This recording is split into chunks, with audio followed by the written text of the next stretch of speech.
Good morning, everyone. Welcome to the December 8 and December 9, 2022 meeting of the Board of Professional Engineers, Land Surveyors and Geologists. My name is Rosanna D'Antonio, and I am the Board President. I'd like to call the meeting to order and ask for a roll call. Here. Here. Here.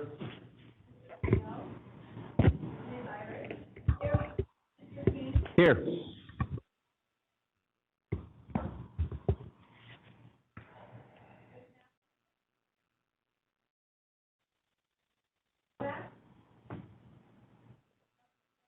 Here. Present. Present. Here. Thank you. We have a quorum. All right. Item number 2, the Pledge of Allegiance. Dr. Amistad, would you please lead us in the Pledge of Allegiance? Thank you very much, Madam President. Could you kindly put your right hand over your heart and face our U.S. flag? I pledge allegiance to the flag of the United States of America and to the republic for which it stands, one nation, under God, with liberty and justice for all. Thank you. Okay, item number 3. Item number 3 is public comments for items not on the agenda. This time is designated for public comments on items that are not on the agenda. We have a time limit of 5 minutes per speaker. Later, we will invite public comments on items that are on the agenda. Please be aware that public comments should provide information to the board members. This is not a discussion between the board members and the public. No action can be taken on this item at this meeting. I ask that individuals making comments not discuss pending license applications, pending complaints, or pending disciplinary actions that may come before the board for a decision. Those topics should be addressed to the board staff outside of this meeting. Would anyone like to address the board on an item that is not on the agenda? And I'll start with anyone who is on virtual. This is the moderator. We are now accepting public comment via WebEx. If you would like to make a comment, please type the word comment into the Q&A box in the lower right-hand corner of the screen and send that comment to all participants. Dial-in users, please dial *3 to raise your hand, and we will call on people in the order we have requests. As a reminder, you will be given 5 minutes with a 30-second warning. We're going to take about 15 seconds now to see if we have a request for public comment.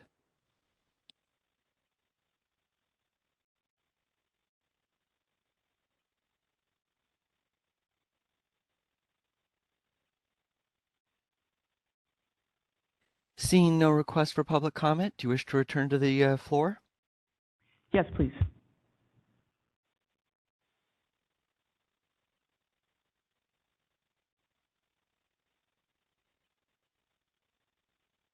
Okay, would anyone here in person like to address the board on an item that is not on the agenda? Okay, seeing no requests, we will move on to item number 4. Okay, item number 4 is the hearing on the petition for reinstatement of revoked license of Richard Joseph Godina. Your Honor, I'll pass it on to you. Thank you. Thank you. Do we have the Deputy Attorney General present? Good morning, Ms. Flynn. Do we have the petitioner and his counsel present?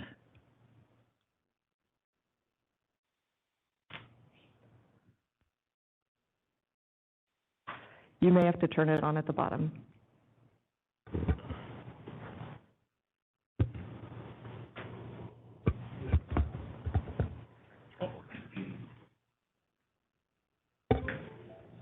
Good morning. Sterling Henderson with my colleague Creighton Sebra here on behalf of our client, the petitioner Richard Godina.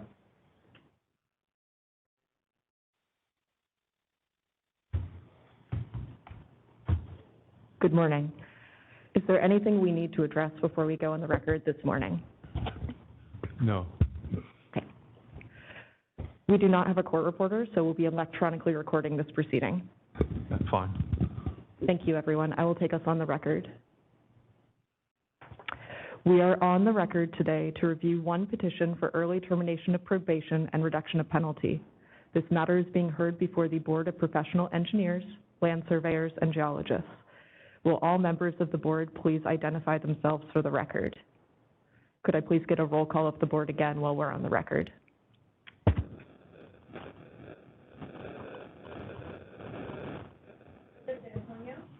Here. Here. Here.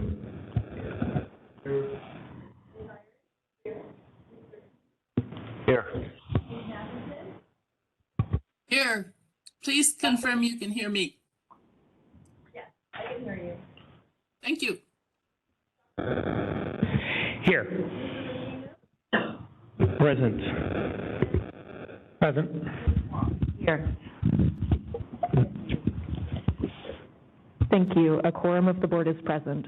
My name is Jessica Wall. I'm an administrative law judge with the Office of Administrative Hearings, and I've been assigned to preside over this matter today.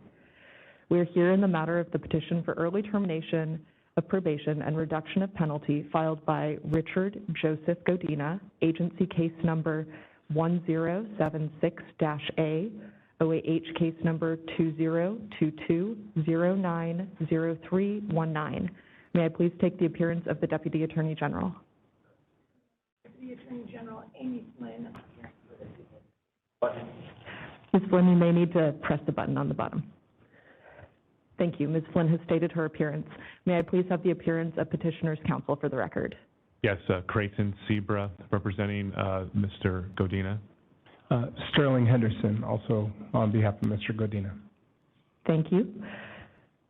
So before we begin, I just want to remind everyone this board hearing is concerned with the rehabilitation since your license was disciplined. We'll start with the Deputy Attorney General presenting your petition package, and she'll also present a background in this matter. After that, you'll have the opportunity to make your presentation. A reminder that the board has had the benefit of reading your petition package, so you do not have to repeat matters within that package. After you finish being questioned by your attorneys, we'll go to the Deputy Attorney General, who will ask you some questions, and then we'll go to the board members as well, who may ask you some questions. Following this hearing, the board will go into closed session to deliberate. You will not receive a decision today. It will be mailed in the near future. Are there any questions by petitioner or his counsel? Yes, Your Honor, I just want to let you know we do have two other witnesses present, as well as one witness that will be, hopefully they'll appear via WebEx as well. Okay, let me confirm. So you have petitioner as well as three others, two who are present and one who is virtual, correct? That's correct, yes. Thank you.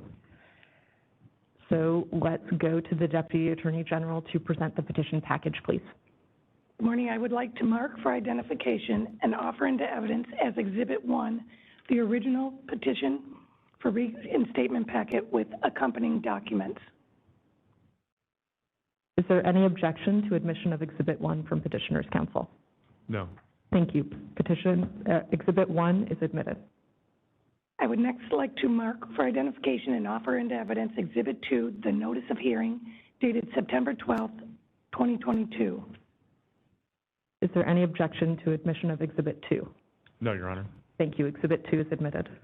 I would like to next mark for identification and offer into evidence Exhibit 3, petitioner's license history. Is there any objection to admission of Exhibit 3? No objection. Thank you. Exhibit 3 is admitted. I would like to mark for identification and offer into evidence Exhibit 4, the underlying disciplinary decision, case number 1076A, the stipulated settlement and disciplinary order in the matter of petition to revoke probation number 1076A against Richard Godina, effective January 14th, 2021, including the petition to revoke probation. Is there any objection to admission of Exhibit 4? No objection. Thank you. Exhibit 4 is admitted. I would like to identify and offer into evidence Exhibit 5, the decision and order in the matter of accusation and petition to revoke probation number 1076A against Richard Joseph Godina, effective July 17, 2015, including the accusation and petition to revoke probation. Is there any objection to admission of Exhibit 5? No objection. Thank you. Exhibit 5 is admitted.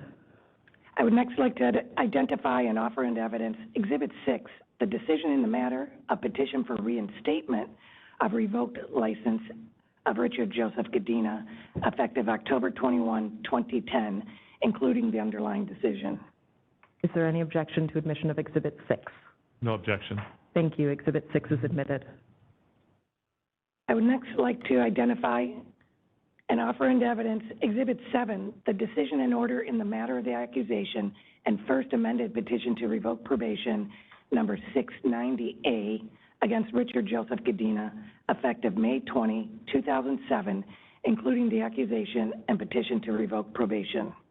Is there any objection to admission of Exhibit 7? No objection. Thank you. Exhibit 7 is admitted. I would like next to, and finally, to introduce and offer into evidence Exhibit 8, the stipulated settlement and disciplinary order in the matter of accusation number 690A against Richard Joseph Godina, effective April 5, 2002, including the accusation.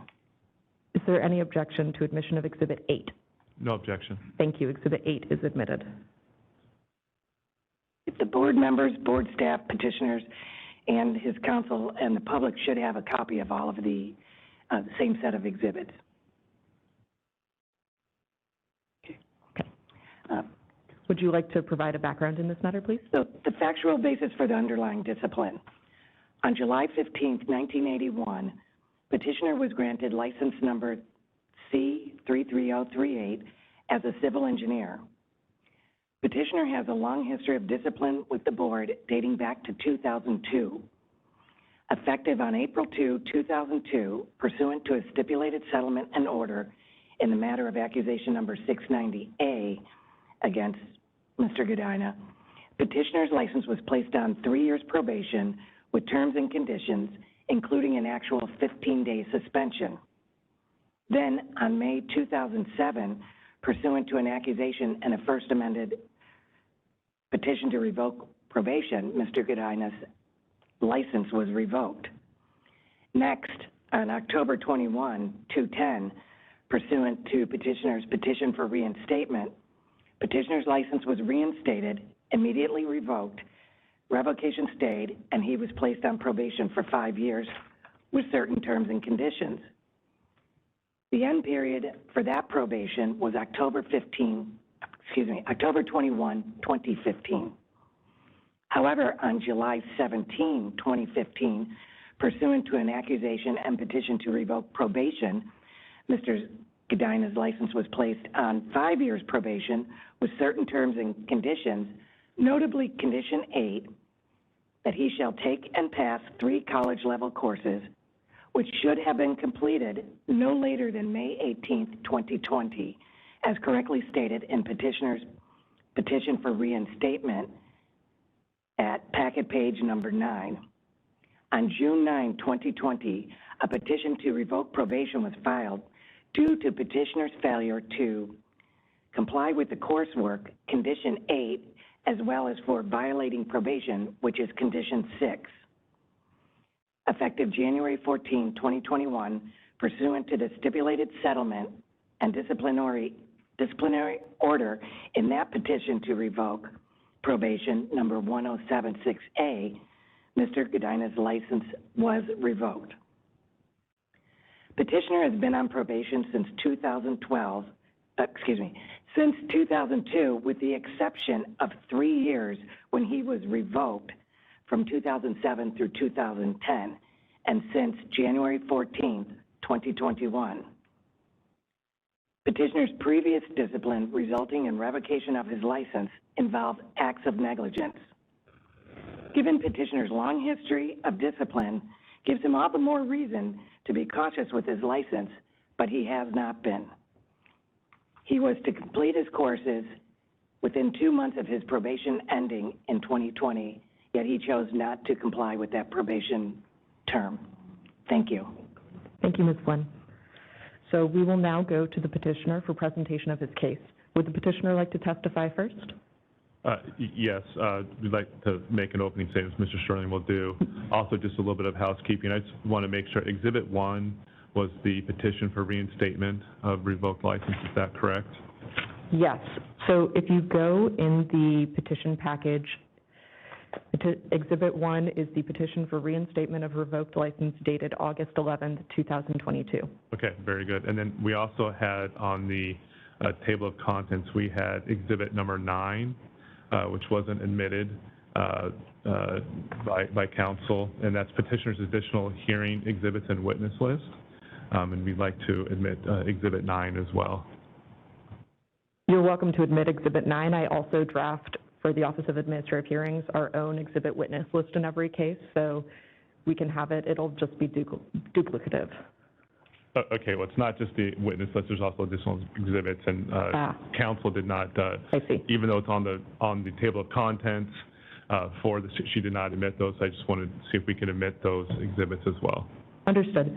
Does the Deputy Attorney General have any issue with admitting the additional documents as Exhibit 9? No, Your Honor. Okay. So those documents marked as petitioner's additional hearing exhibits and witness lists will be marked and admitted as Exhibit 9. Thank you, Your Honor. Would petitioner like to give an opening statement? We will, Your Honor. Thank you. Good morning, Your Honor, members of the board, Deputy Attorney General. We're here today for the hearing of Mr. Godina's petition for reinstatement of a revoked license. On January 14th, 2021, Mr. Godina's license was revoked due to a failure to satisfy all the conditions of a July 2015 probationary order. As you just heard, Condition 8 of that order required that Mr. Godina complete up to 3 college-level courses on or before May 18th, 2020. Mr. Godina was unable to timely complete that requirement. As you know, the purpose of today's hearing is not to relitigate the revocation or the underlying circumstances relating to there. Although the context surrounding Mr. Godina's failure to complete that coursework is important and certainly one of several mitigating factors. The purpose of today's hearing, rather, is to determine if Mr. Godina has been sufficiently rehabilitated to protect the health, safety, and welfare of the public should his license be reinstated. The factors that the board shall consider when evaluating a petition for reinstatement are codified in Title 16 of the California Code of Regulations at Section 418E. Some of those factors include educational courses completed after the effective date of the revocation, professional engineering work done under the responsible charge of a license holder in good standing, actual or potential harm to the public or clients that could be caused should his license be reinstated, recognition by the petitioner of his own actions that led to the revocation, and correction of the petitioner's actions that led to the revocation.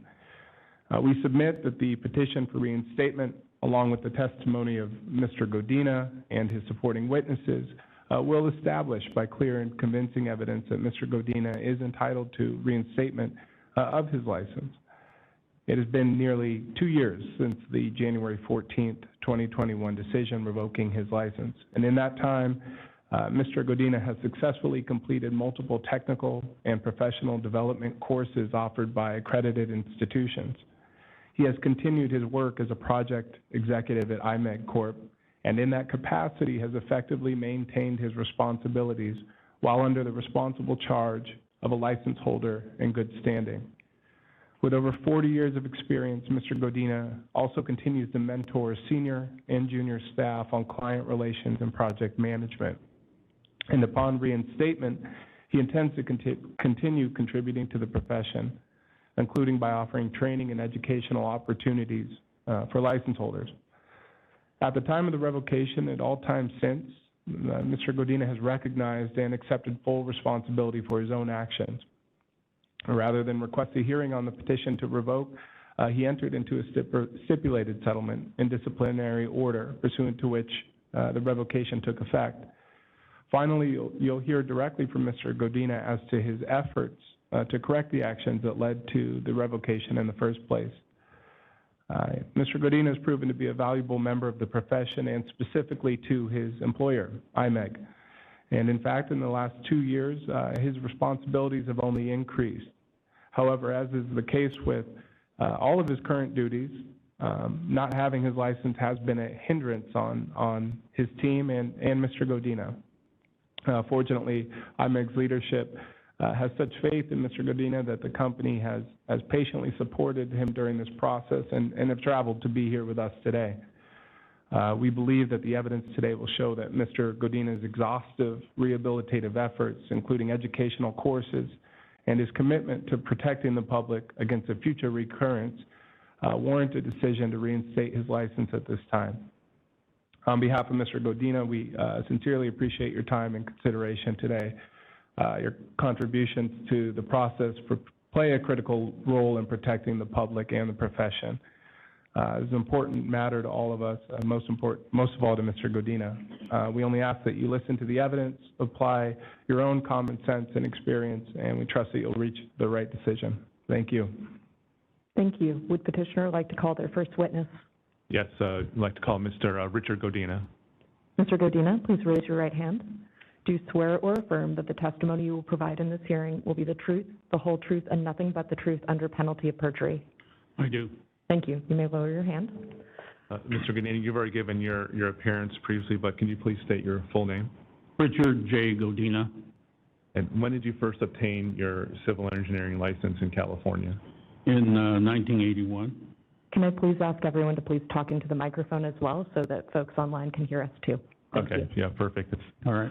Apologize, a little cumbersome. We're going to get close here, Mr. Godina.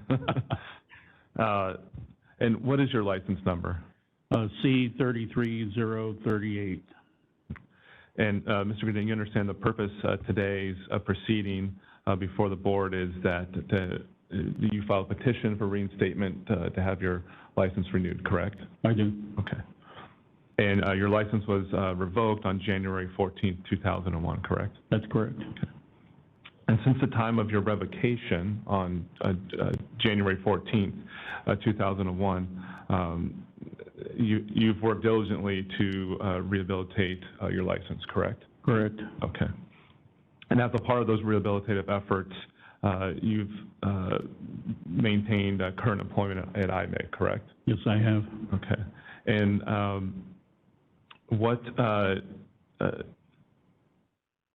what is your title at IMEG?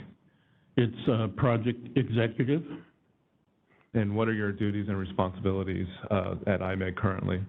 Currently, I report directly to my CE, which is who is John Thompson, who's here today also. I assist him in just about every way necessary to complete and bring in additional and new projects.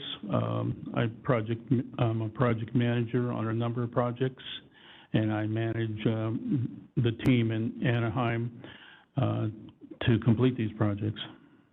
And since the time of your revocation, all your work has been done under the direction from Mr. Thompson, correct? That's correct. And he served as the responsible person in charge for those projects? That's correct. Okay.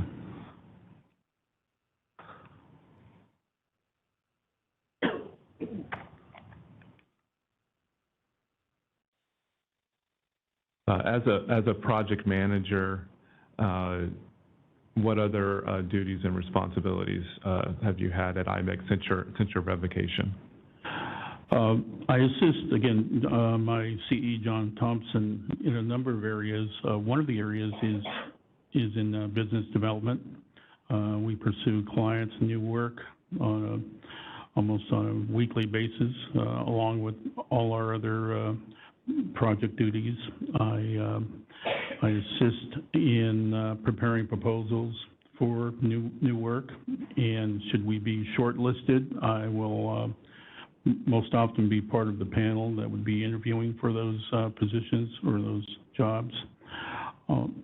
I also have duties to help the team be consistent throughout throughout IMEG. IMEG is relatively large in size. We're have offices from coast to coast at this point, and we often share work back and forth. So it's necessary that we do have standards that we all follow and maintain, and that's one of the duties that I've done quite often. Do you have any other role or responsibilities at IMEG in your current position with respect to the financial success of those projects? Yes, I currently manage projects with fees up to and over $2 million. I am responsible for bringing in annual work up to an amount of approximately $1 million in new fees. And last but not least, I assist John with collection of accounts payables from time to time. And in terms of the technical aspects of those projects, what role and responsibilities are you currently doing since the date of your revocation? Yes. Again, I do manage the team in Anaheim. I'm the leader at that office, and we do share work among offices in Southern California. We have two other offices, one in Ontario and one in Pasadena. I manage staff at those locations also on a project-by-project basis. I assist them in both the senior and the junior staff in mentoring and answering questions and directing them with their project duties. And I make sure that these projects are on budget and on time, and I assist all the team members to try to achieve that. And you had mentioned mentoring. I take that as mentoring either junior associates or engineers. Is that what you're referring to? That's correct, yes. And what role do you have at IMEG with the team in mentoring?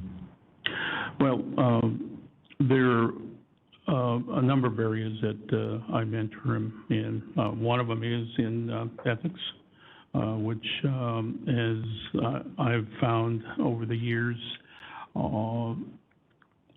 that younger engineers are sometimes over anxious to get work out and oftentimes skip steps in between, which is not always the best policy. And I try to reel them in and explain to them that all these steps are necessary to make sure that these projects are done technically correct and are done completely, and that they perform their due diligence as they proceed through the project.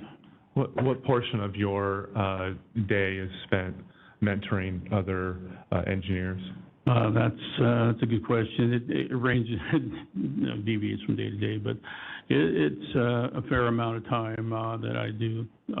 I get phone calls from staff from the other offices on a daily basis, so I would say anything from 20 to 30% of my time daily is devoted to mentoring and helping other junior and senior staff with their project duties. And those are other, when you say junior and senior staff, those are other engineers? Yes.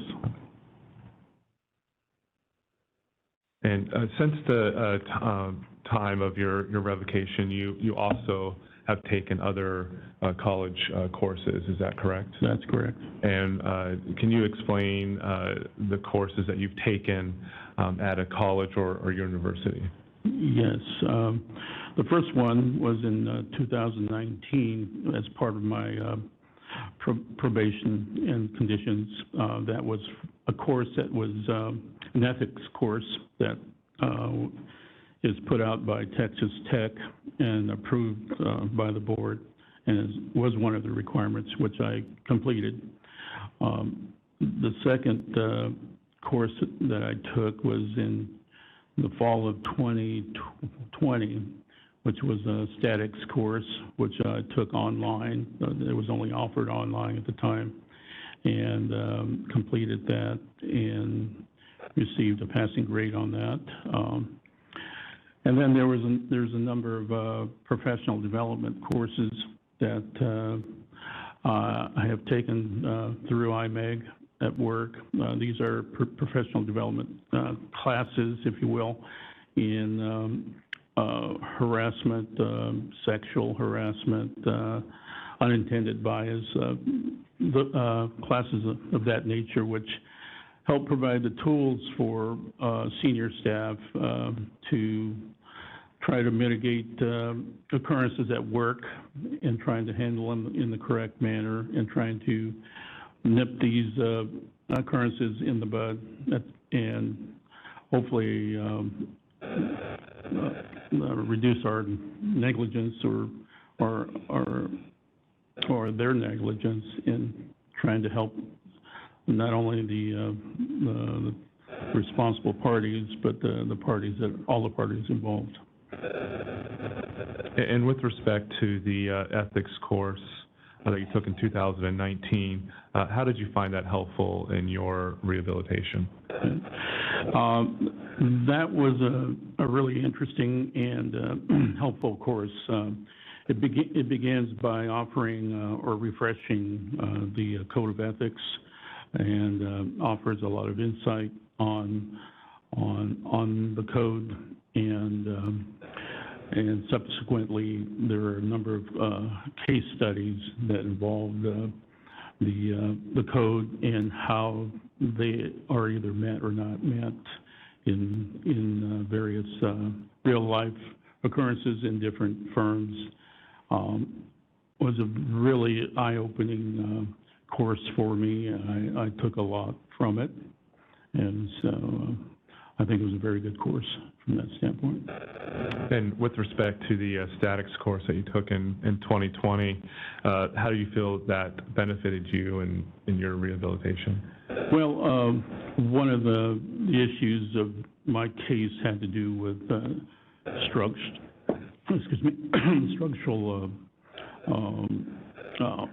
issues, let's say. And the statics course, although being relatively elementary in its approach, or I should say nature, it was a good refresher course to refresh the basics in statics and structural engineering. And you had also mentioned that you took some courses, or maybe more characterized as continuing professional development courses, and those courses were provided to you through your employment with IMEG, is that correct? That's correct. Okay. And you mentioned one was, anti-harassment, sexual harassment training, correct? Correct. Okay. And then there was another class that was entitled the Unintended Bias of Government Contracts, is that correct? That's correct. And what did you find helpful in that class that's helped you towards your rehabilitation? Yes, again, an eye-opener for me. It introduced me to unintended biases within the workplace, and a lot of times, we get so busy or tied up in our everyday duties and work, we don't always notice these issues occurring in the workplace. And it helped to first of all, identify these issues, and secondly, gave tools and methods to deal with these issues at work. And then finally, you also participated in a course that was entitled the Intermediate Level Study of Engineering Ethics. Is that correct? That's correct. And that was provided to you by through your workplace with IMEG, correct? Actually, that was part of what the first course through Texas Tech that was provided by them. Okay. Yes. All right. Very good. Do you currently belong to any professional organizations in the engineering field? Mm-hmm. Yes. The major one would be the ASCE, Associate Society of Civil Engineers. I've been a part of that for just a long time. I can't even think of how long it's been, but it's been almost my entire career. Being part of that organization. The Inland Empire, where I work, has a chapter that not only I, but members of the IMEG team belong and are actively involved in that. AWWPA, which is also another organization that deals with public works. I actively am part of that organization. And then on the outside, I do get publications and notices on a monthly or bi-monthly period from the DSA on issues involved with accessible paths of travel and those types of things. And when you say the DSA, you're talking about the Department of State Architects? Department of State Architects, that's correct. And so you get regular updates Yes. from them? Okay. Correct. And do you regularly attend the meetings for the ASCE, the Inland Valley chapter? I don't attend every meeting. I do try to attend as many as I can, so maybe every other meeting potentially, but I do try to be attend them as much as possible that time allows. And then during those meetings, is it often that there's shared information as to educational presentations that would benefit you in your learning and your trade? Correct. Yes. And then with the AWPA, do you also regularly attend those meetings? I attend them online because they're offered online quite often, and then there are a number of seminars and that they offer online also, which I will take from time to time, depending on, what it's all about, so. And are you also involved with an association, the Anaheim Civil Engineering Group? Not that I know of anyway. All right, do you have a role in any of these organizations other than just being a member? I primarily am a member on all those. As I mentioned, we do have staff from the IMEG teams, and most of the younger staff members have, let's say, hold offices within those organizations, which we push them to be a part of. And do you serve as a mentor to any individuals in those professional organizations that you've described here today? Yes, yes I do. And in what way do you do that? Well, again, depending on the organization and the individual, I do offer advice and steps depending on what issues they're pursuing or have help in. So it's more on an individual basis. All right, and it's your understanding that your license was revoked because you didn't complete the college courses. Is that correct? That's correct. Yes. And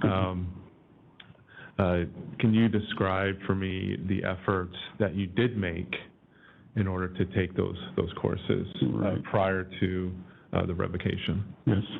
Well, first of all, I take full responsibility for not meeting those deadlines with those courses.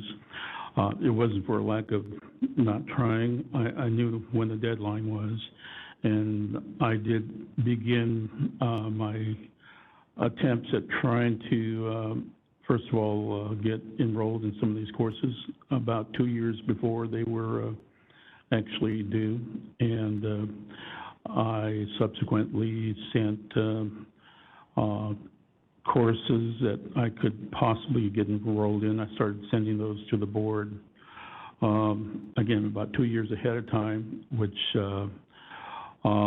were never approved for various reasons, and I made several attempts to do that.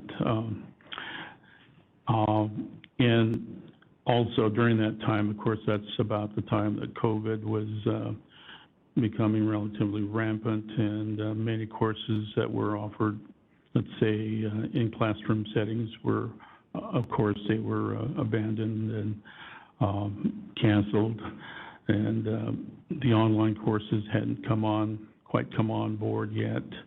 So that was one of the issues that I was facing, and I, of course, ask for the board's consideration for some of that. But again, I'm not seeking any excuses. I'm just stating some of the challenges I was facing during that time. But I felt that it was obviously very important, and I made every attempt I could to try to meet that deadline, and I just wasn't able to do it. Did you find that it was difficult for you to enroll in college courses because the types of courses that were being required by the board, you couldn't just simply go to a community college to get? You had to actually be enrolled in some sort of higher education program at those universities? Absolutely. That was one of the challenges I was facing, and after talking to just a number of people and in many of the colleges, and I was able to, in some cases, work out a path that would get me into some of those courses, and obviously a lot of the courses weren't offered on a regular basis.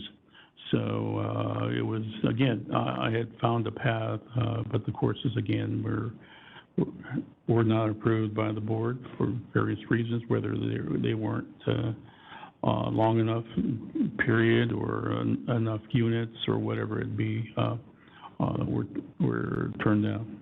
So during the course of those couple of years, you did submit multiple courses that you were going to take, Oh, yes. but those were denied by the board as not meeting the requirement of a college level course. Is that correct? That's correct. That's correct.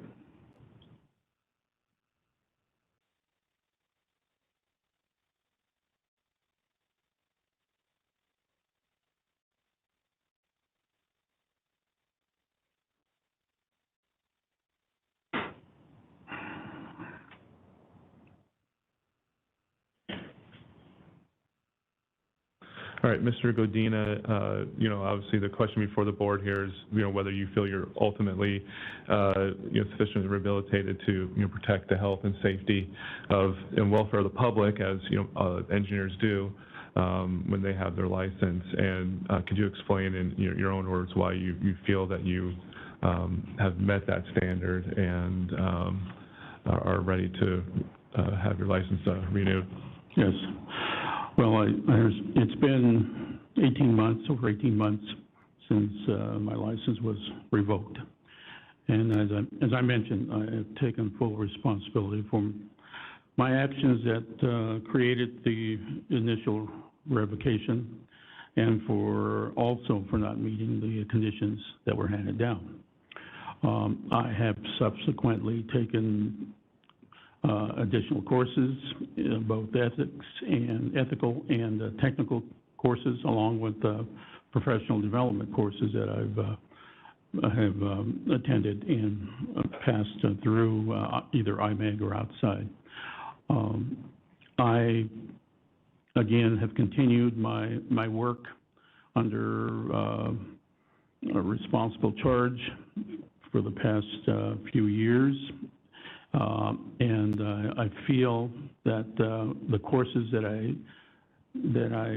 took during that period of time, especially the ethical courses, they were eye-openers, as I mentioned. I learned a lot in those courses, and I continue to use the information that I picked up in those courses almost on a daily basis with mentoring younger engineers and even senior staff at work. And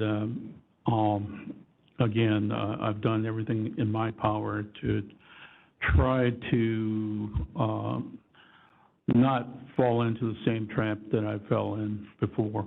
I think I've learned a lot, even at my age, and continue to learn every day.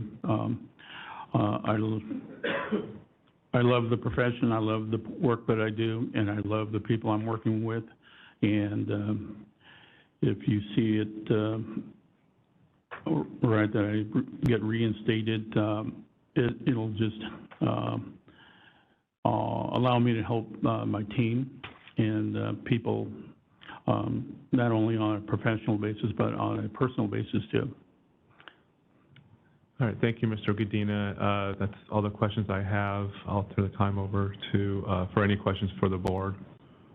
Thank you. Board President, would you like the board to go first, or would you like the Deputy Attorney General to ask questions first? I think I'm going to defer to, I'm going to go ahead and pass it on to Deputy Attorney General. Thank you, Board President. And Ms. Flynn, if you wouldn't mind speaking into the microphone, thank you. And I apologize, Mr. Godina, if this is a little awkward, but Yes, that's okay. at least we could make some eye contact. Yes. And stay in front of the microphone, okay? You mentioned in your probation packet that you are a supervisor. What specific duties do you do as a supervisor? Well, my primary duties include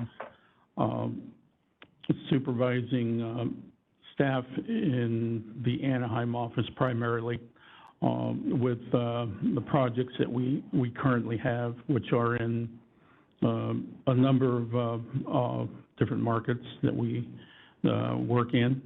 I assist them in making sure that from a technical standpoint, they're taking the right approach in answering any of the questions that they have during that period of the work they're performing, and making sure that, again, these projects are on budget and on time. And do you also make certain that the projects are correct from a civil engineering standpoint? Yes, ma'am. Yes. And do you also make certain they're correct from any structural engineering? We don't, at least in our department, don't handle any of these structural projects. We do have a staff in the various offices that does nothing but structural engineering. And when we come up against an issue involving needing structural engineering, we defer to those teams to do any of that work. What current projects is your Anaheim staff working on? Well, in the Anaheim office, we do a lot of work for the city of Anaheim. We do a lot of plan checking work for them. We do have some different projects that we are designing for the city also. One is a sewer rehab project that is in the final stages, just about ready to go out to bid. We just won a project for the police department. It's a security and hardening project that, again, we just won that a couple of weeks ago. And so we are on call with the city, and we're constantly doing work for the city of Anaheim. In addition to that, there are a number of medical healthcare projects that we're doing. There's one for the VA in San Diego that's in its final stages, or about the middle stages of construction at this point. There's another medical center in West Covina. Same thing. It's a multi-stage project that we've been working on for about 4 or 5 years now, and it's part of it is constructed. Another part is about ready to go out to construction. Another large, this is a 100-acre medical center that we've been working on since for about 2-3 years now, and it's a confidential project, so I can't mention the name of the project, but it's again, we were commissioned to be virtually the engineers for the civil engineers for the entire facility. There was a central plant upgrade that was initially started, and there are a number of improvements around the facility that are being added every day. And it's our responsibility to make sure that the utilities and underground systems are sized adequately to service the current and new upgrades to the facility. And you mentioned one of your new clients for IMEC was the police department. Yes. Were you instrumental in bringing that work into the company? Yes, I was. Again, it was a team effort, but I led the team. I had one of my team members in Anaheim assist me, and he did a great job in helping me with the logistics and attending job walks, pre-project job walks, and the city, I think, was impressed with our approach and our diligence, and they selected our team to do the project. You also mentioned that you bring in $1 million a year for IMEC. That's the goal, and it's a goal that I believe we've been attaining on a regular basis. I think Pat, who's here, can attest to that more than I could, but I believe everything that all the reports that we get back state that we're meeting our goals or exceeding our goals on a yearly basis. Is that you personally that's bringing in that amount of business, or is that a team effort? Everything's a team effort, but obviously there are leaders in each of these teams, and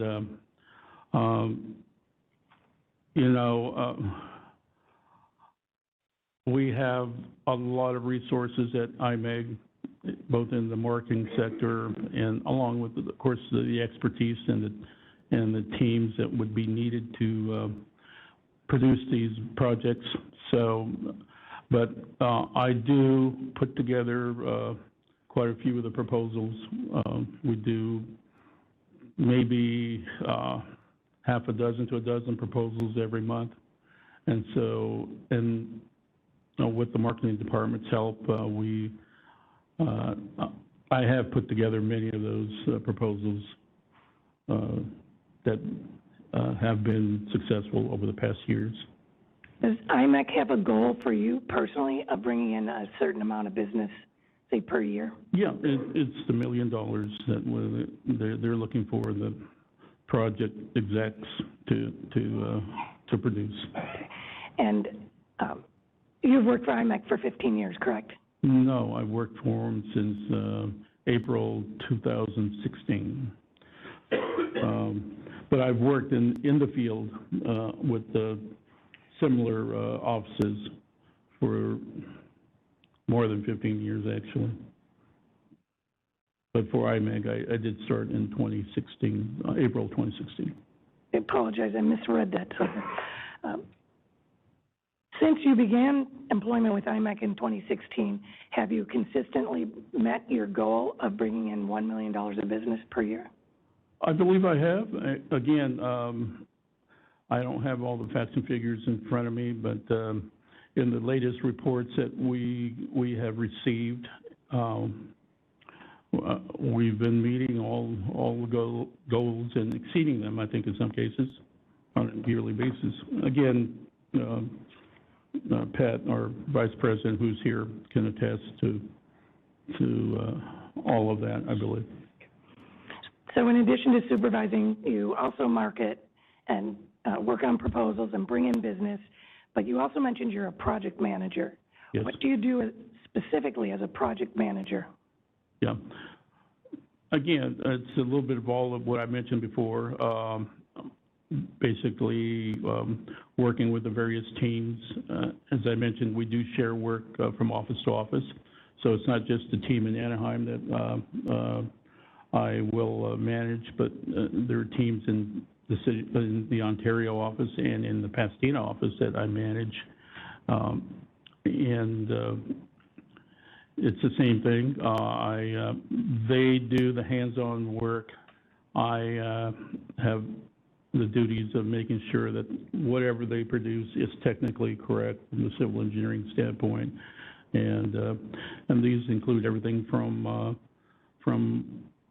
design drawings, specifications, details, just a number of items in that, depending on the project, the reports, drainage reports, just a number of reports that are produced for every project, along with scheduling, and so these are all duties that are under my purview that I'm responsible for, and but I have a great team of people under me that produce the work.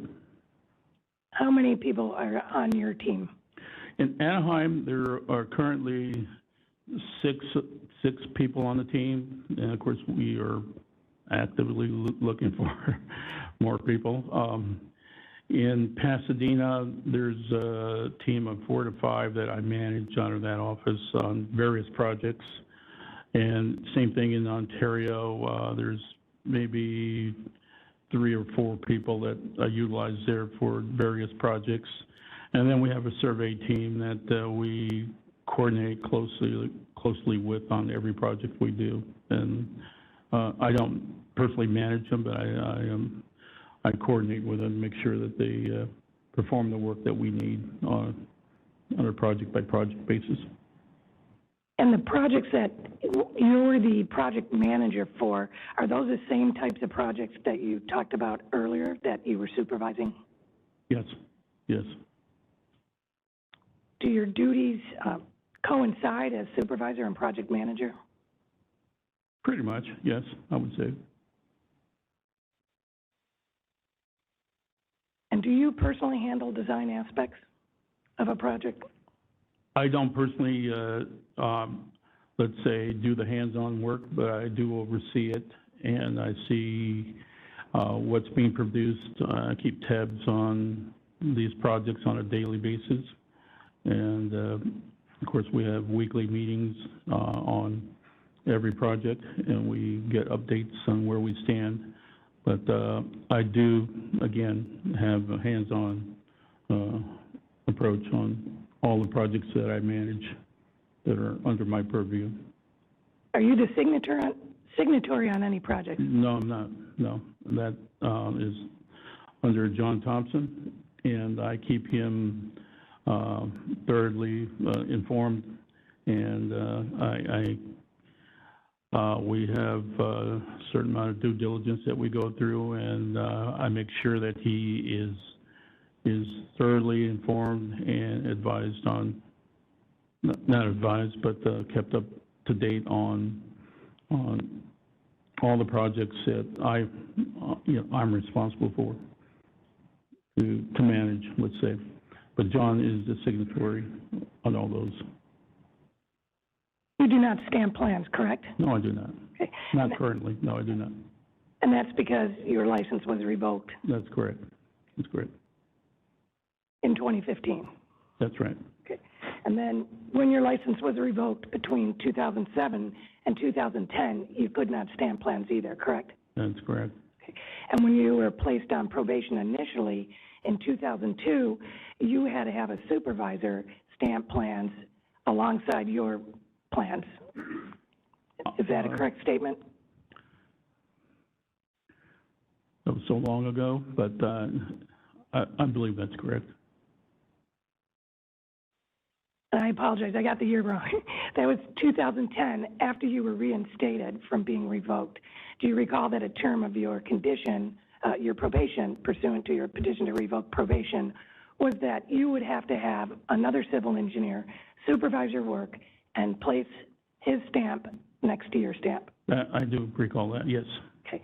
So because of all the discipline that you have received through the years from the board, that has negatively impacted your ability to fully perform your duties as a civil engineer, such as being able to stamp plans. That's correct, yes. And your counsel just mentioned during his opening that not having the license, your license has been a hindrance. Yes, yes. And it's been a hindrance throughout your career because you were either on probation or you were revoked for 3 years from 2007 through 2010 and then in 2020. I'm just going to object as to the characterization that it's over his entire career. If you want to rephrase it as to just when he had his particular license in question, that's fine. But as you know, he's been a civil engineer for over 30 years. But the characterization that it is with respect to his entire career is incorrect. Ms. Flynn, would you like to respond to the objection? I haven't made a ruling yet. I'll just move on, Your Honor. Okay.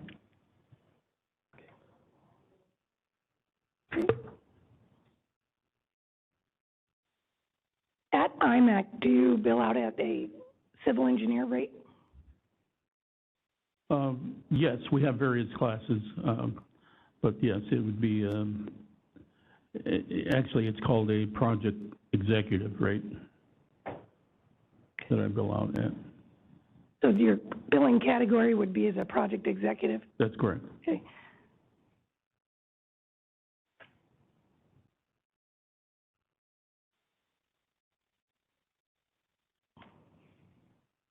The courses you were talking about that you did for IMEG, specifically the discrimination course and the harassment course, those are required by the state of California, correct? If you know. I don't know. I'm not certain about that, if they're required by the state or not. You also mentioned with your on direct examination that you took an ethics course. Yes. Okay. The ethics course was also recommended as part of the decision resulting after a hearing in 2015. Yes. Okay. Now, after this hearing and the order in 2015, not only did you have to take an ethics class, but you had to take up to 3 college courses, correct? In 2015? Yes. I believe you're correct. I don't recall exactly, but I do believe there were some courses that I had to take at that time.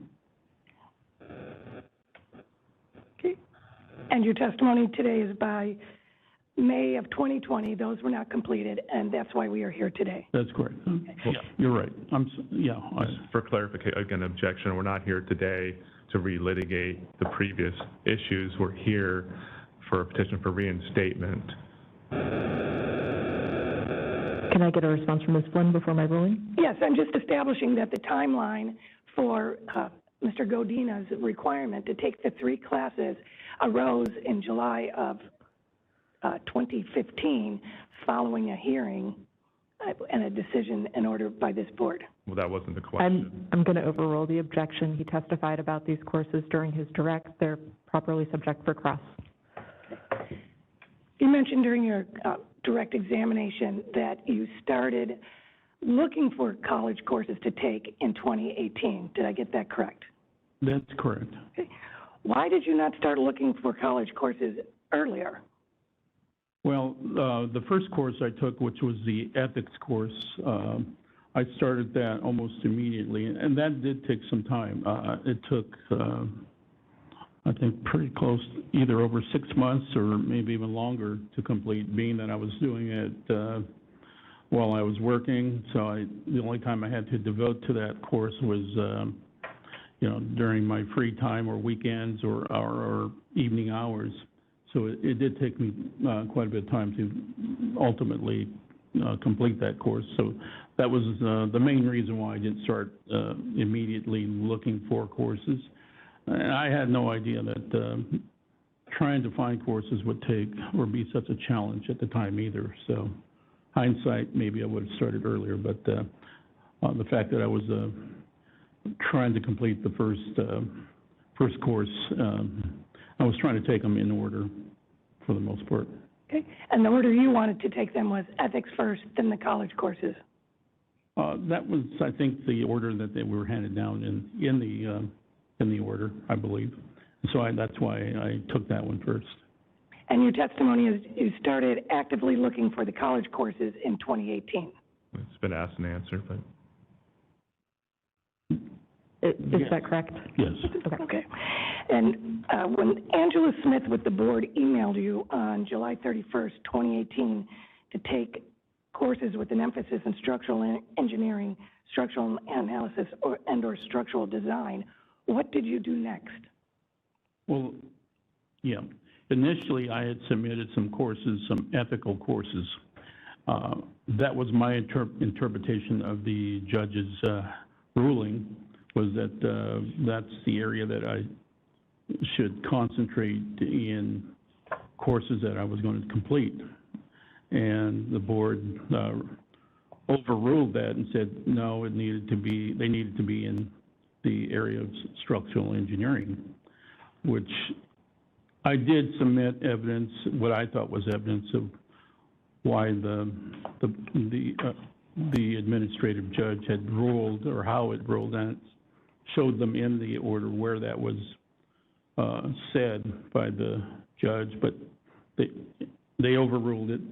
So then I changed gears and started looking for classes in structural engineering at that time. And for the record, that's Petitioner's Exhibit 7, page 276, the email from Angela Smith to Mr. Godina. And then when was the next time you talked to her, once you became clear that the board wanted you to take structural engineering classes? I don't recall the timeline after that. I'd have to go back and...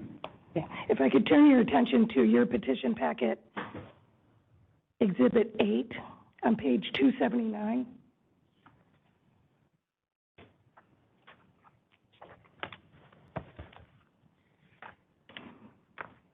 This is an email dated 4/17. Hold on, counsel. I apologize, You're counsel. referring to Exhibit 8? That's the stipulation for statement disciplinary order, or you're referring to Exhibit 9? Exhibit 9. And what date stamp are you referring to? I'm sorry. I apologize, counsel. It's Exhibit 8, page 279. A 4/17/2019 email.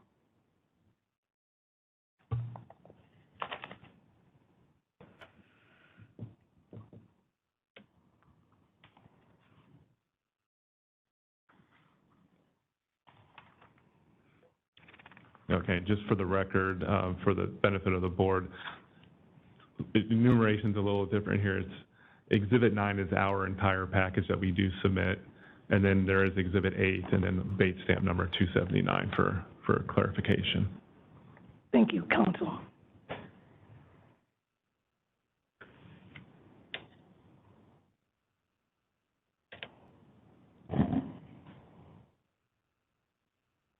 What was the question, counsel?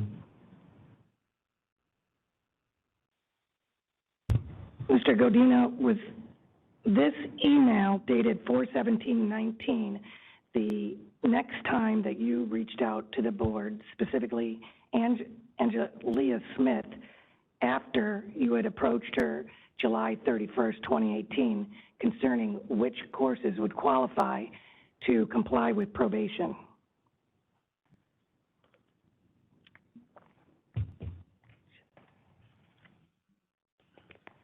Take your time to review all the documents.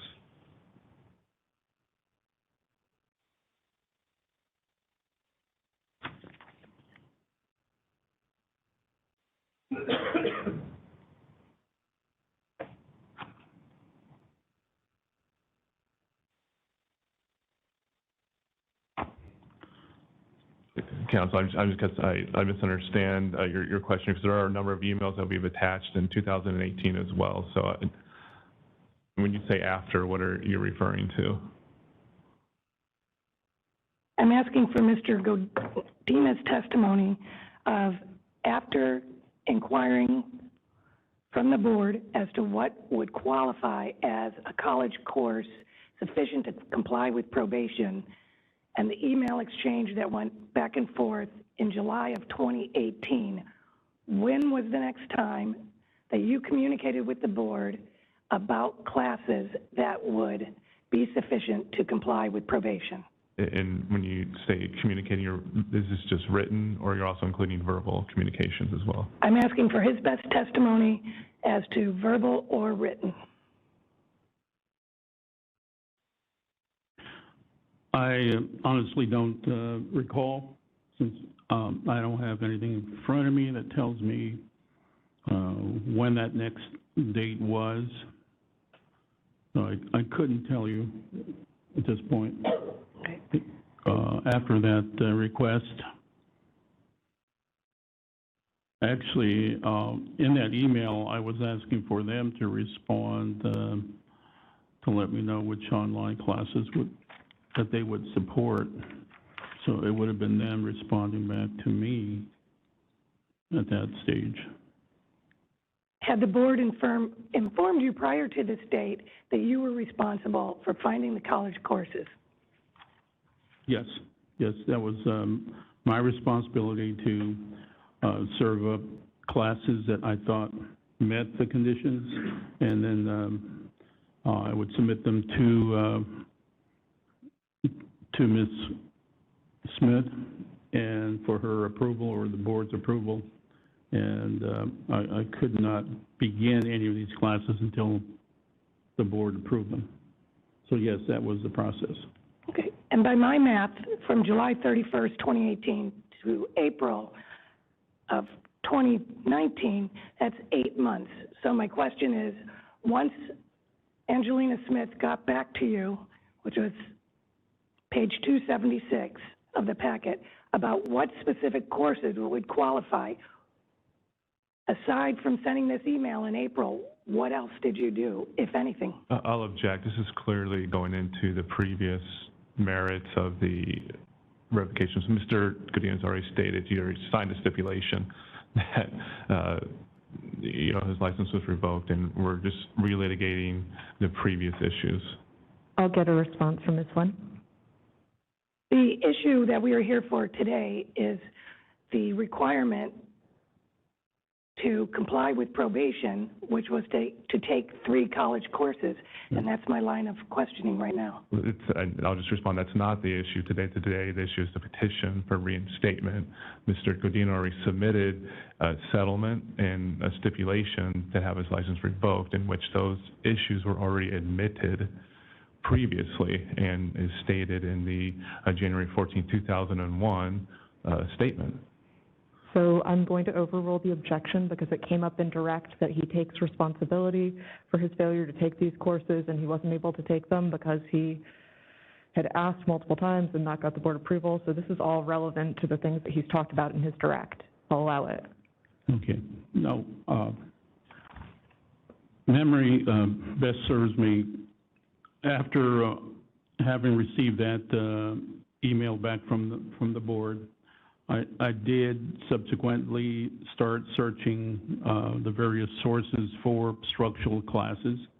I didn't always communicate this with the board, so there wouldn't have been, let's say, documentation to that effect. But I do recall making just numerous phone calls to different colleges, universities, both in-state and out-of-state. So it wasn't that I was just sitting around not pursuing this. I did actively pursue this very diligently, and to the best of my abilities was trying to meet that obligation. So I do recall making there must have been 20, 30, maybe 40 phone calls to different people at different universities and state colleges and over that period of time. And in your petition for reinstatement packet at page 13, which is supported by your declaration, you say that the board criteria, you could not meet the board criteria because you were a non-enrolled student. What did you mean by that statement? Well, that was one of the reasons. Many of these courses were upper division courses and required previous, let's say, classes that they offered that had to have been taken and passed. So not having been enrolled in any of those previous classes, even though I had both the knowledge and background and taken similar classes when I was going to school, but that was obviously years before, did not meet their criteria.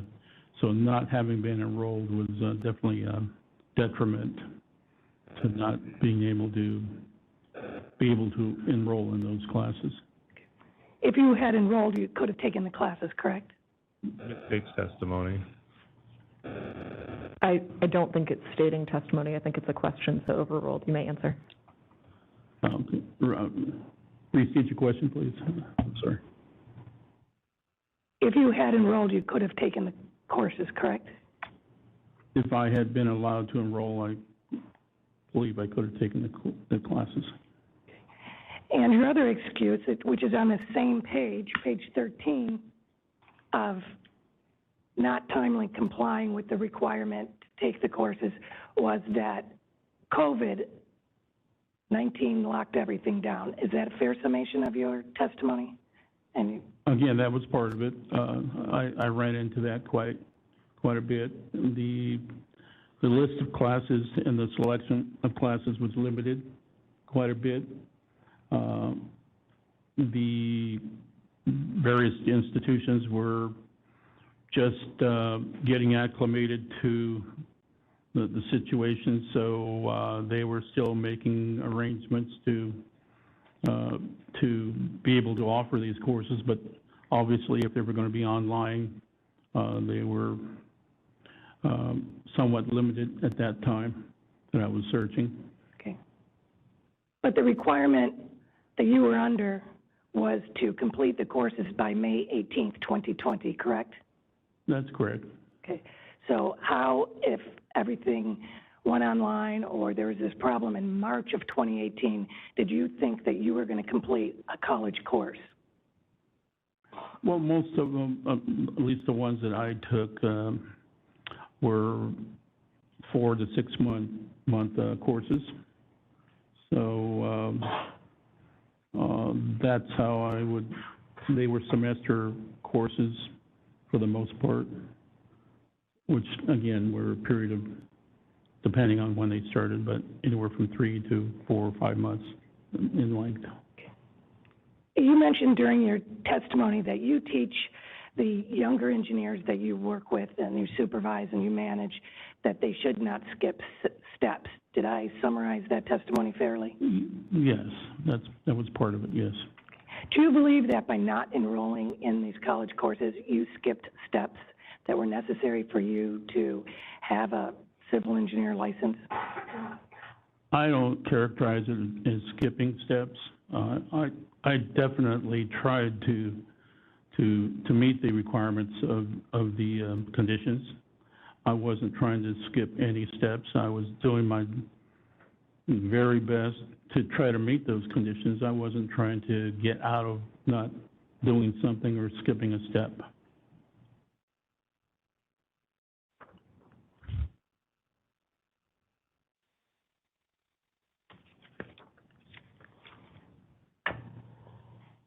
Thank you, Mr. Godina. I don't have any further questions for you. All right. Thank you, Ms. Lynn. We'll now go to the board for their questions before we go back to petitioner for redirect. At this time, do any of the board members have any questions? I mean, I have one question, but I'll ask my colleagues. Yes, Mr. King? Sure.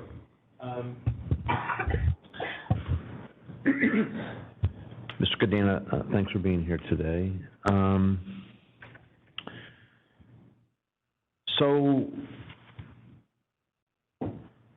The record shows that you submitted numerous courses for approval. Numerous requests for approval for courses to staff. Yes. Which were initially rejected by board staff, and I think you've made the point that this delayed your ability to satisfy the probation conditions. Is that true? That's true. Yes. However, I've read all the letters that board staff sent back to you with those rejections, and in each of these, the courses, the staff explained the courses would not be approved unless they were college level courses of 3 credits or more, and defined college level as community college or 4-year institution. So when you repeatedly submitted the courses that you were submitting for approval that were rejected, did you believe that the courses that you were submitting satisfied the requirement that was in the probation? I believe they did. Again, sometimes, especially in out-of-state colleges or courses, it was sometimes tough to decipher exactly how many units these classes were good for, and But I was primarily going with the subject matter and the length of time that they were being offered, number of hours, and that type of thing. So yes, when I submitted something, I definitely thought that it would meet the criteria. Thank you. And did that include the kind of webinars, seminars from ASCE that you submitted? Did you think that those would satisfy in good faith? Those, again, were primarily, it was the subject matter of those courses, and they seemed to match almost identical to what the issues were in the case, and would be, I thought, most beneficial to take, even though they weren't semester-long courses, but they were really packed with information and codes and that type of thing, which a lot of times courses at your universities don't deal with. But these courses deal with real-life situations and codes that we need to be aware of.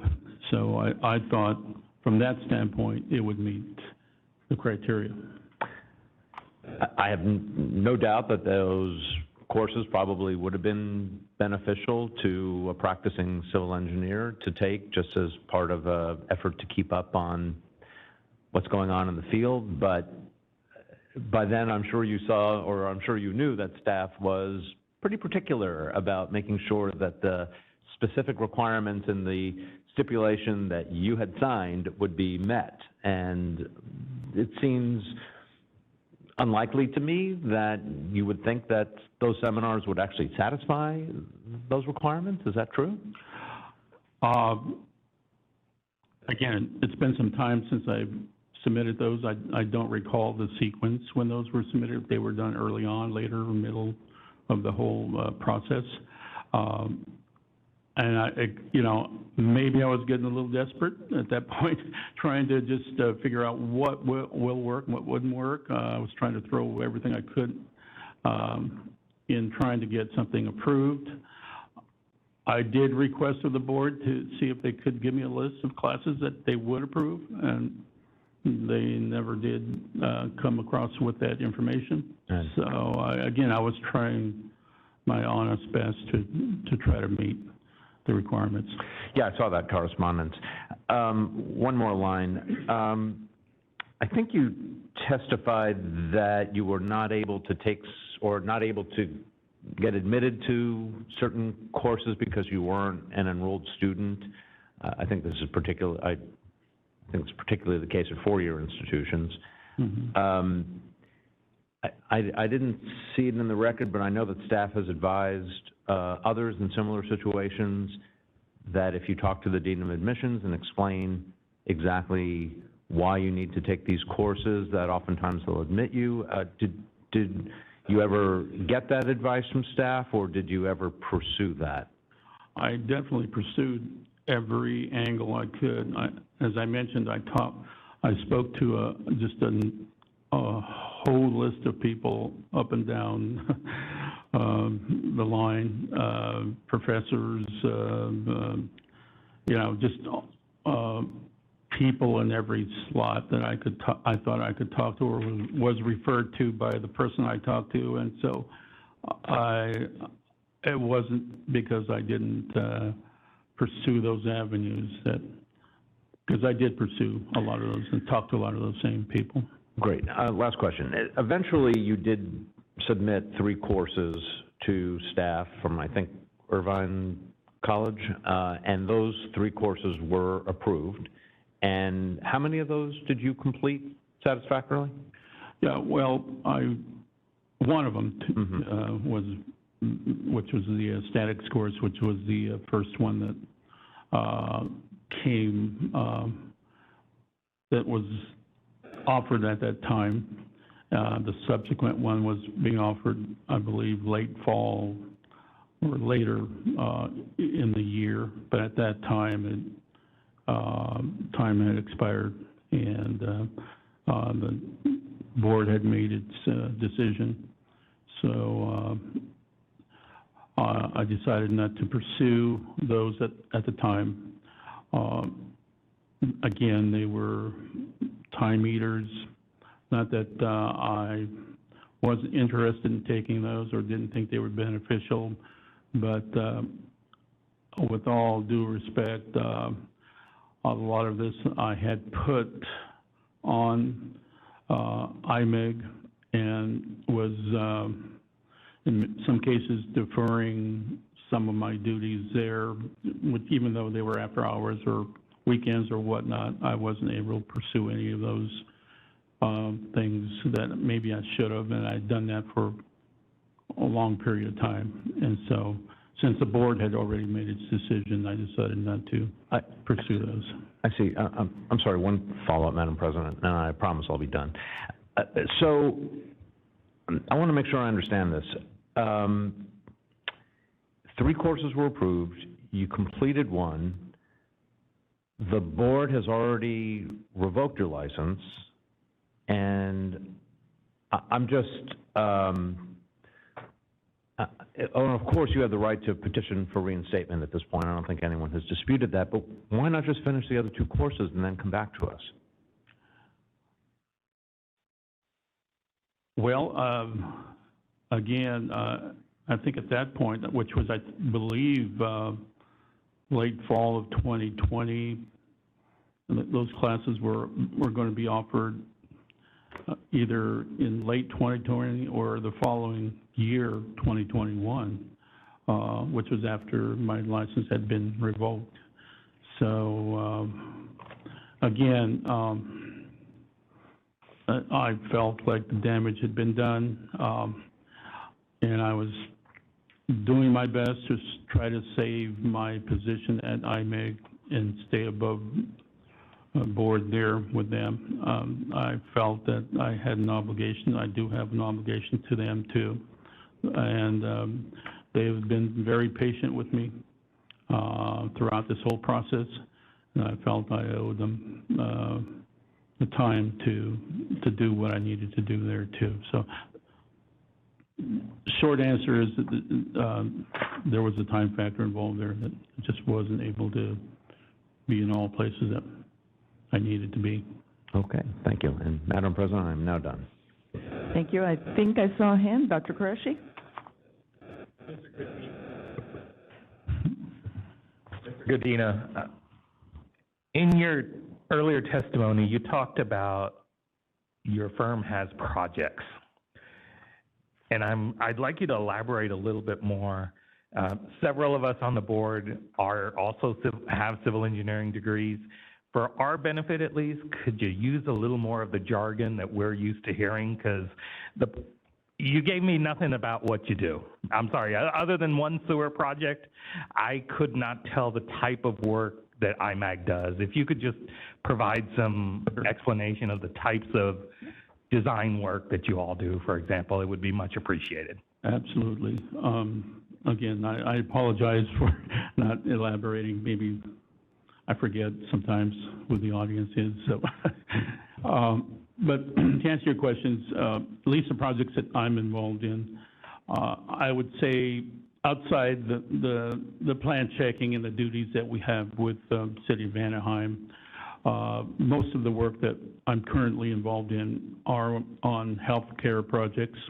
These are hospital projects that have various, let's say, improvements that they're doing at each of these campuses.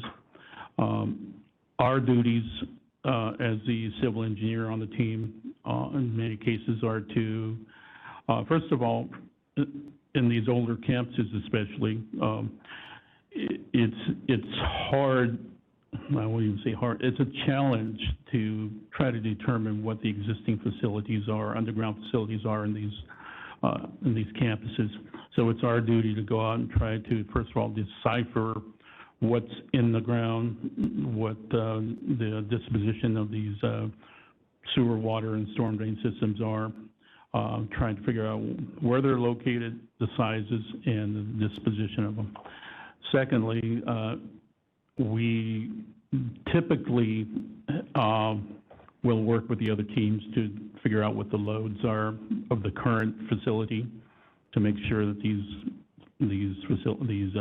piping systems are adequately sized. And then secondly, once we have modeled and analyzed these systems, we then take into account the new facilities, whether it be MOB office buildings or their new ED units going in, whatever it be. Take those into account and then reanalyze the system to see what upgrades would be required. From there, then make our design solutions and recommendations to the facility and/or architect, depending on who we were working with at the time. That's kind of typical of what we do for these facilities, or have been doing for these facilities. And then once things are under construction, of course, we prepare the plans, we prepare the specs, and have gotten them approved through the various agencies. We then will assist the client or the contractor with during construction administration, and we're around for another 2 years, 3 years, depending on how long to administer that for them. So these are long-term projects that go on for a long time. If I can ask a couple more clarifying questions. Absolutely. Are you saying you design foundations and walls? No. Okay. Are we talking movement of earth on the site? Yes, we're Okay. doing grading plans. So you do grading plans. I heard the utility, so that means you're probably doing utility base maps underneath whatever the project site is, correct? We're doing utility-based maps, and we're doing, of course, our upgrades to those utility systems. Okay. Water systems? Yes. You mentioned piping and loads. Are those water, sewer, electrical? What are we talking? Primarily the civil engineering systems, which are the water, sewer, and storm drain systems. Okay. The MEPs are usually are the ones who take care of the electrical and the dry utilities on site. All right. I believe you mentioned in your testimony that you do supervise your engineers doing that work, but the engineer of record is your boss. Yes. I guess one question I would like your perspective on is, how does having your civil engineer license back change what you do for your work? How would it change? Because you obviously are not involved in some of that work right now. What changes for you if you have your license back? Well, the primary thing that changes is the time that I would spend with my CE, John Thompson, and getting him up to speed on these projects, making him comfortable enough with what he's signing and certifying for. That's the primary thing there, is that that's time that we wouldn't have to spend necessarily, although I still would keep him updated to a certain degree on these projects, but not on a detailed basis like we're doing right now. All right. And one more question, Madam President. This one's going to be a little bit more challenging, and I will grant you that I'm probably being a little bit argumentative in asking this question, but I hope you'll indulge me a little bit. In looking at the evidence before us, and as the Deputy Attorney General mentioned, you've been in processes, we'll call them, with the board since 2002, okay? For a variety of, for reasons, and that's not relevant. I'm simply saying it's been 20 years or so that we've been in processes together. I guess, what can you tell us about what has changed to help us indicate that that isn't going to happen again? I mean, how do we know that the process, that past is not going to repeat itself? That's a good question, and I don't blame you for asking it. I'd be asking the same thing probably if I were in your shoes. I'd say the primary thing that is currently in my life and in my job place are the people and the company I'm working for and with at this point. I've gotten the utmost support by John and Pat, my vice president, and we get that on all our teams, but that alone is probably one of the major mitigating factors, I think, is that I have the support in both from a technical standpoint and a personal standpoint too. They've been standing with me throughout this whole process side by side, at least in the current situation. The previous was a totally different situation, but to answer your question, how am I going to guarantee that this isn't going to happen again? First of all, I'm at the tail end of my career, and so although I'd like to retire tomorrow, John won't let me, Pat won't let me. So, but I do still enjoy what I'm doing, and aside from all that, the other part of it is on my personal side. My wife has been my rock. She's been side by side with me on this whole process. We have between us 6 very beautiful kids. One of the boys is a graduate of Sac State. He graduated with a bachelor's in civil engineering years ago, has been successfully working in the field for a number of years now. He's down in Monterey construction managing a wastewater facility down there.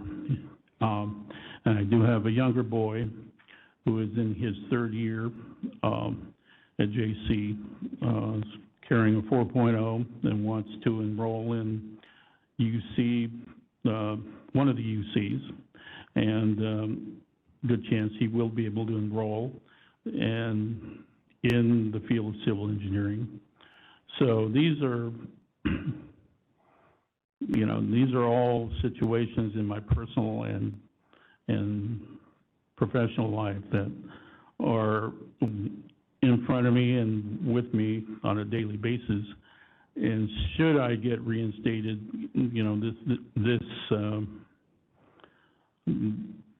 I would treat this like gold. It would mean so much to me to get reinstated, and I would definitely, well, not that I haven't done things in my power to try to avoid these issues, but on this one, I definitely would be on a constant watch or vigilant watch to make sure that this doesn't happen again. Thank you for the candor. Sure. Okay, I have one question on this. You have a question? Go ahead, Mr. Hartley. Good morning, Mr. Godina. Good morning. So I'm a land surveyor and in private practice, so I won't hold that against you. Okay. Everybody else does. Oh, they're my favorite people. Got to have somebody to blame. I have 2 concerns. I'm not going to ask you questions in a gotcha kind of a manner. I just have 2 concerns that I'll let you know what they are, and then I have a couple of questions for you. Sure.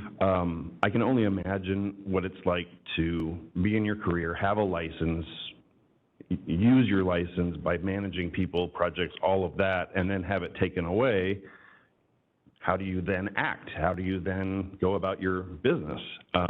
That would present a challenge. I can tell you that of the licensees that work with me and for me, the licensees talk like you do about projects. The EITs and the people that are yet to get any sort of license, they talk differently about projects.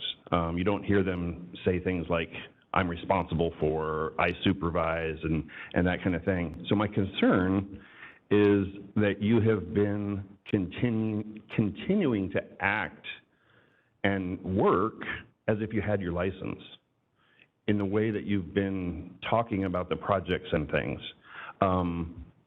You did mention, though, that you fully update Mr. Thompson on all the important factors so that he can be in responsible charge of the projects? Yes. Who signs proposals? At IMEG, that is determined, determined by the dollar amount. I'm allowed to sign as a project executive up to a certain amount, and once that threshold is exceeded, John would co-sign or sign by himself on a proposal. Many times, John has co-signed with me on proposals, even though I may have, let's say, done most of the work on it. Again, whether I sign or not sign, John is definitely in the loop on all the proposals that I work on. So the proposals offer civil engineering services? Or they might? Sure, yes. Then if you're signing a proposal alone, are you not offering civil engineering services as an unlicensee?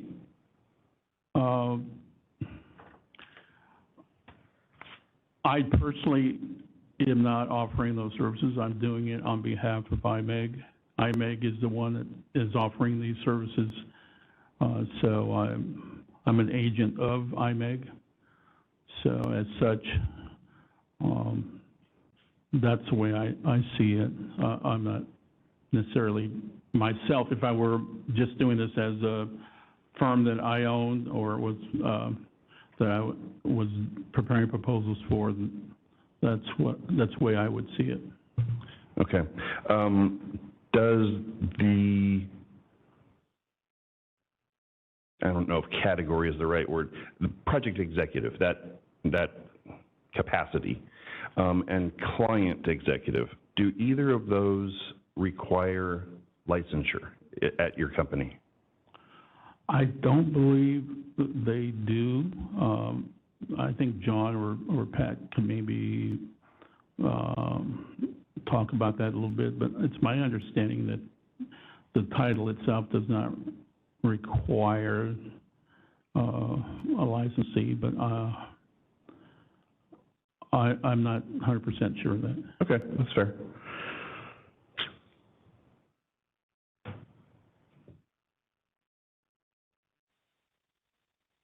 I don't have any other questions.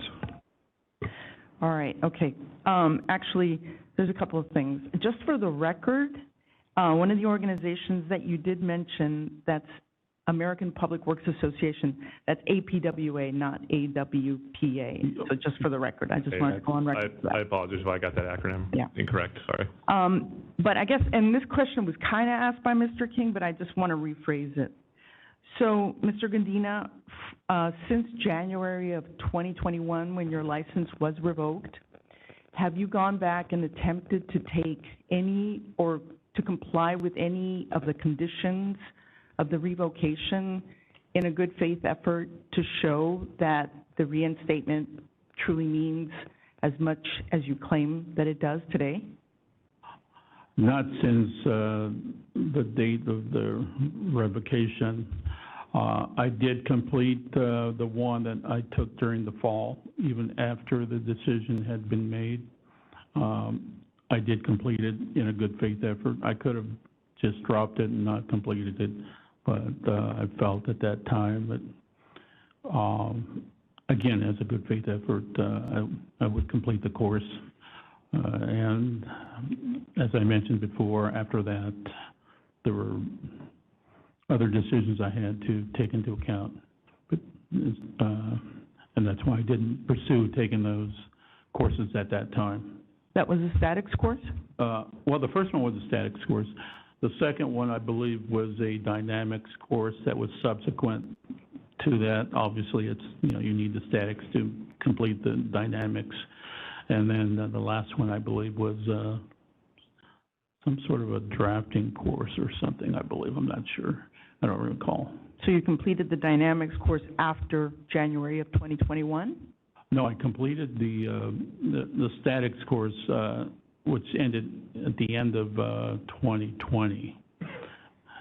But the decision had already been made by the board to revoke, and I think in September, I believe, thereabout. And this course was just beginning in September, I believe. And so, again, it's a good faith effort. I decided to go ahead and complete that course in the fall of 2020, even though the board's decision had been made and my license subsequently got revoked in January of 2021. Okay, thank you. No further questions?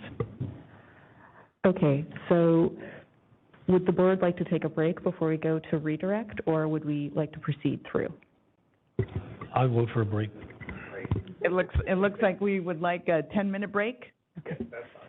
So it is 10:46 Oh, I'm sorry? Oh.